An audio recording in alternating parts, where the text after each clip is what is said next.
Ireo zavatra tsy maintsy hita rehefa mikaraksy. Le olona tsy mahay afa tsiraray. Atao inona ny lahy? Ataovan'le tovojay teny mamy. Ino moa zany ny tena sakisakiny? Tsy maintsy eny foana anao verina isaky ny miditra karaoke. Teny mamy tovojay. Teny mamy tovojay teny mamy. Le olona tsy miala eo ambony scène. Tiano segondena daholo zay mandalo eo. Orana ma segondena anao zoky ha? Mahay mandamina niseko. Le tsy manaraka tao ny feo kely rehefa ny Diego. Ny feo mbola miala eny amin'ny fahasakarana.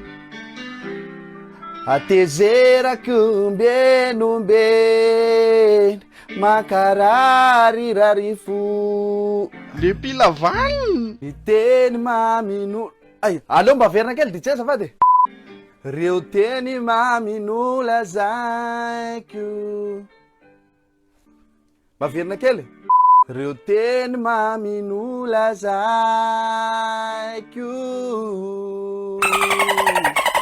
Tena tsy mety rangaha vereno rangaha tena tsy mety. le mamalana. Que non le finidi.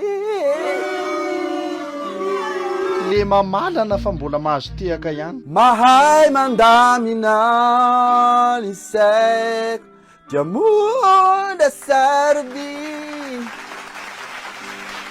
Satria moa zany le rino mamprevy le vaky feo. Aogary vaiko zanatro. Le teo lasa pira. Raha misy ny adalako olombelo natoko. Nefa tsy hainao hoe inona ny manaka anazy. Le tsy lany tamina faninanana tany. De ao ny manovokovo.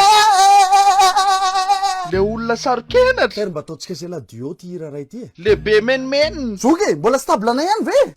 Ndora nga iala fa tsy milainy ato. Le milady. Fa manina zany tablan zareo eto foana ny alevanareo fa ny anay tsy mandeha mihitsy. Le be sotasota. Ye, raha ialina mamaky vera. Zany ve? Mba lafo kosa izy zany a.